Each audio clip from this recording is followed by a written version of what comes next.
Welcome to UPSC universe. So current polity and current economy, current science and technology issues ప్రతిరోజు మీకు UPSC universe అందిస్తూ ఉంది. అలాగే ఎంసీక్యూస్తో సహా. సో దయచేసి ఈ వీడియోని అందరూ లైక్ చేయండి, షేర్ చేయండి. సబ్స్క్రైబ్ చేసుకునే వాళ్ళు ఎవరైనా ఉంటే ఇంకా సబ్స్క్రైబ్ చేసుకోండి. సో రైట్, ఈసారి మనకు మొదటి ఇష్యూ ఎఫ్డిఐలకు సంబంధించింది. ఫారిన్ డైరెక్ట్ ఇన్వెస్ట్మెంట్ అంటే విదేశీ ప్రత్యక్ష పెట్టుబడులు. విదేశీ ప్రత్యక్ష పెట్టుబడులు.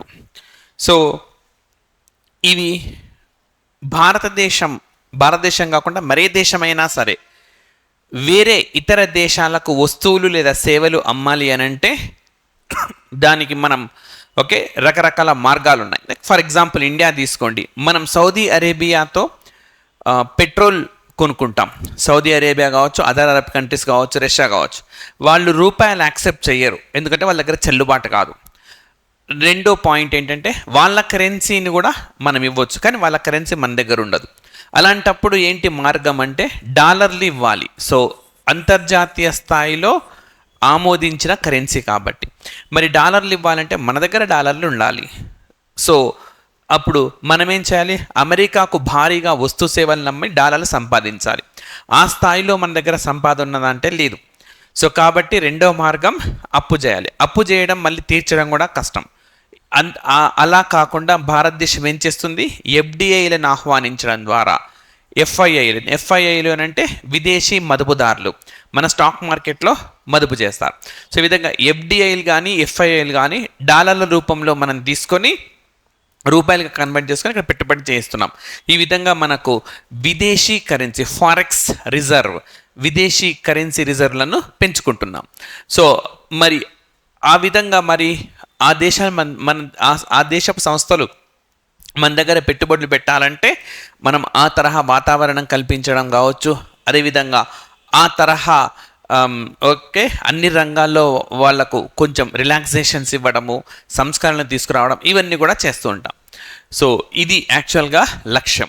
మరి ఇప్పుడు అంశం దేనికి సంబంధించింది అంటే భారతదేశంలో నికర విదేశీ ప్రత్యక్ష పెట్టుబడులు 31%కు తగ్గిపోయినాయన్నమాట. సో ఇప్పుడు ఫస్ట్ 10 months ఆఫ్ 23-24. సో ఇప్పుడు మనకు 2023-24 ఆర్థిక సంవత్సరంలో ఉన్నాం. 2023-24 సంవత్సరం ఆర్థిక సంవత్సరంలో ఏప్రిల్ 1 నాడు స్టార్ట్ అయింది, మార్చ్ 31న ముగుస్తుంది. అంటే ఇంకొక 2 daysలో ముగిసిపోతున్నది. ఆ తర్వాత 24-25 ఆర్థిక సంవత్సరం ప్రారంభం కాబోతుంది.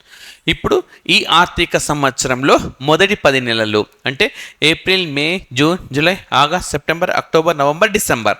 సో ఈ 10 నెలలు మనకు ఎఫ్డిఐలు విదేశీ ప్రత్యక్ష పెట్టుబడులు 31% మీద తగ్గిపోయినాయి. అంటే అంతకుముందు మనకు 100 రూపాయలు వస్తే ఇప్పుడు 31 రూపాయలు తగ్గి 69 రూపాయల మేర మాత్రమే వచ్చినాయి. సో మరి వీటి విలువ ఎంతంటే $25.5 బిలియన్ అన్నమాట. రైట్. సో ఈ విధంగా మనకు ఈ అంశం విడుదల చేసింది ఎవరు అంటే ఆర్థిక మంత్రిత్వ శాఖ. ఏ విధంగా ఆడతాడు క్వశ్చన్స్. సో ఇటీవలే ఆర్థిక మంత్రిత్వ శాఖ విడుదల చేసిన నివేదిక ప్రకారం ఎఫ్డిఐలు ఈ ఆర్థిక సంవత్సరం అంటే మనకు ఎగ్జామినేషన్ ఇప్పుడు మార్చ్ తర్వాత జరుగుతుంది అనుకోండి, మార్చి 31 తర్వాత ఎగ్జామ్ జరుగుతుంది అనుకోండి. గడిచిన ఆర్థిక సంవత్సరం అని ఇస్తాడు. గడిచిన ఆర్థిక సంవత్సరం అంటే మీకు 2024 జూన్న మనకు గ్రూప్ 1 ప్రిలిమ్స్ ఉన్నది. గడిచిన ఆర్థిక సంవత్సరం అంటే 23-24.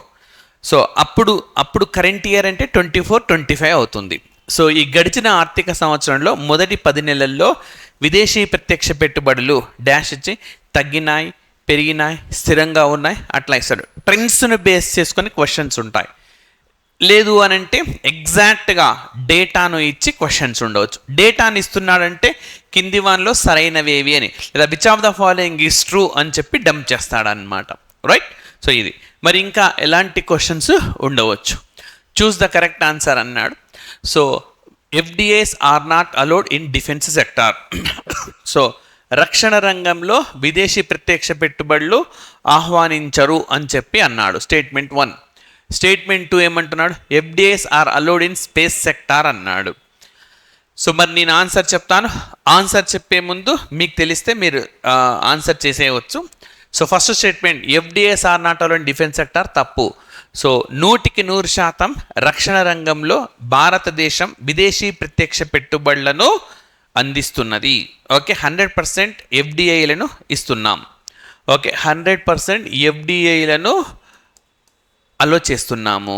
రైట్, ఈ విధంగా భారతదేశంలో ఈ ఎఫ్డిఐల రూపంలో పెట్టుబడి పెట్టిన, అంటే రక్షణ రంగంలో పెట్టుబడి పెట్టిన మొదటి కంపెనీ సాబ్ అనే కంపెనీ స్వీడన్ దేశానికి సంబంధించింది, స్వీడన్ దేశానికి చెందినది. Next, FDIs are allowed in space sector. Yes, రీసెంట్గా గవర్నమెంట్ ఆఫ్ ఇండియా 100% ఎఫ్డిఐలను మనకు అంతరిక్ష రంగంలో 100% అలో చేస్తూ ఉన్నది. Right, so only B is true, కేవలం బి సరి అయినది. మరి దీనికి సంబంధించి కొన్ని అంశాలు చూద్దాము. మనకు ఓకే,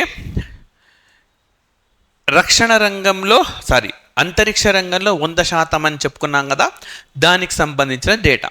సో మీరు ఈజీగా గుర్తుపెట్టుకోవచ్చు. శాటిలైట్ అంటే అంతరిక్షం, లాంచ్ వెహికల్స్ అంతరిక్షంలోకి శాటిలైట్లను తీసుకువెళ్ళేవి, and okay like ground segment అంటే అక్కడ మనకు ఉపగ్రహము, దాన్ని తీసుకెళ్లేది గ్రౌండ్. ఈ మూడింటిలో ఎంత పర్సెంటేజ్ ఈజీగా గుర్తుపెట్టుకోవడానికి చెప్పినాను. Right, so satellite manufacturing and operation, satellite data products, ground user segment. So satellite తయారీ కానీ, శాటిలైట్ నిర్వహణ, శాటిలైట్కు సంబంధించిన దత్తాంశ ఉత్పత్తులు, అండ్ ఈ శాటిలైట్కి సంబంధించి గ్రౌండ్ యూజర్ సెగ్మెంట్, వీటన్నింటిలో 74% ప్రత్యక్ష పెట్టుబడులు ఆటోమేటిక్గా లో చేస్తారు. మరి ఆటోమేటిక్ అంటే ఏంటి? మనకు ఎఫ్డిఐలకు సంబంధించి 2 మార్గాలు ఉన్నాయి, ఆటోమేటిక్ మార్గం, అప్రూవ్డ్ మార్గం. ఆటోమేటిక్ అని అంటే ఎవరి అనుమతి లేకుండా నేరుగా మన దగ్గర పెట్టుబడి పెడతారు, ఎవరి అనుమతి అక్కర్లా. అప్రూవ్డ్ అని అంటే సంబంధిత మంత్రిత్వ శాఖ అనుమతి తీసుకుంటారు. మరి శాటిలైట్ అంతరిక్షంలోకి పంపుతాం కదా మనం, శాటిలైట్ లేదా ఉపగ్రహాన్ని, దానికి సంబంధించి ఎవడైనా సరే 74 రూపాయలు పెట్టుబడి పెట్టాలి, లేదా అంతకన్నా తక్కువ పెట్టుబడి అనుకుంటే ఎవరి అనుమతి అక్కర్లా. అంతకు మించితే ప్రభుత్వ అనుమతి తీసుకోవాలి. 74 గుర్తుపెట్టుకోండి. నెక్స్ట్, లాంచ్ వెహికల్స్ అంటే ఇక్కడి నుంచి ఉపగ్రహాన్ని తీసుకెళ్ళే, మనం అంటుంటాం కదా పిఎస్ఎల్వి, జిఎస్ఎల్వి, ఇవి వీటికి సంబంధించిన associated systems, sub systems, creation of space ports, అంతరిక్ష నౌకా కేంద్రాలు, వీటన్నిటికి సంబంధించి 49 రూపాయల వరకు స్వేచ్ఛగా పెట్టుబడి పెట్టవచ్చు, అనుమతి అక్కర్లా. 49 దాటితే అనుమతి తీసుకోవాలి. Next, manufacturing of components and system substations for satellites, ground segment. So ఇక్కడ గ్రౌండ్లో ఏమేమి కావాలి, రిసీవర్స్ కానీ, యాంటీనాస్ కానీ, వాటన్నిటిలో ఎవరి అనుమతి లేకుండా 100% పెట్టుబడి పెట్టవచ్చు.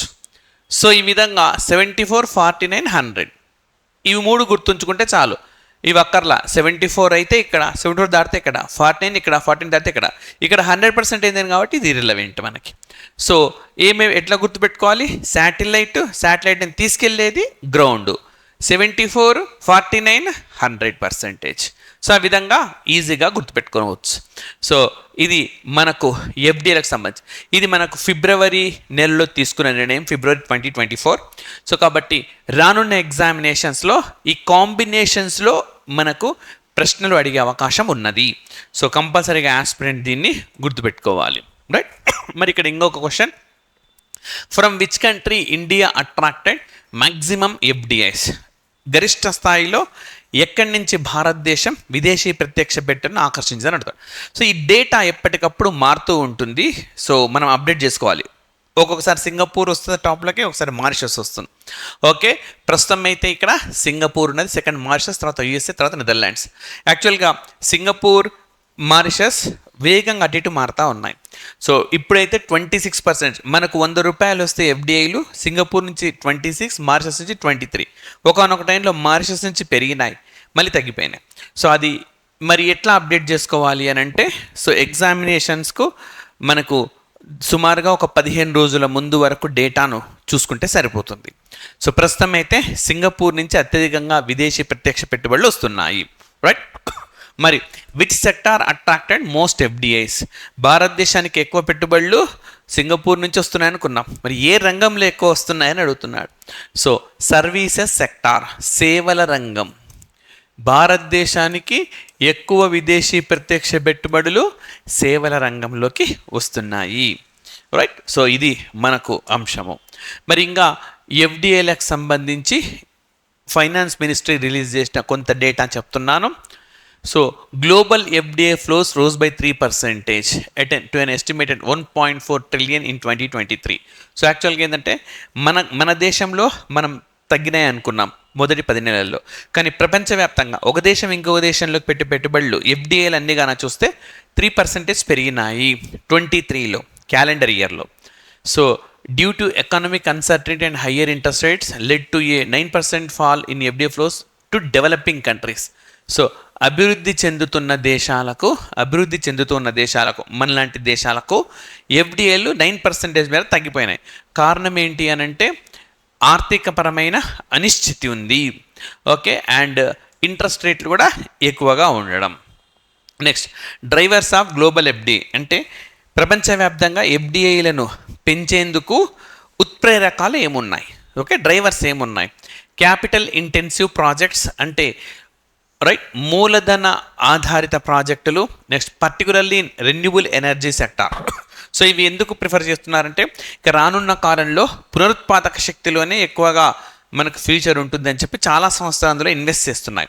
Renewable energy, batteries, metal sectors ఇలాంటివన్నీ కూడా ఎక్కువగా విదేశీ ప్రత్యక్ష పెట్టుల ప్రవాహానికి ఊతమిస్తున్నాయని చెప్పుకోవచ్చు అన్నమాట.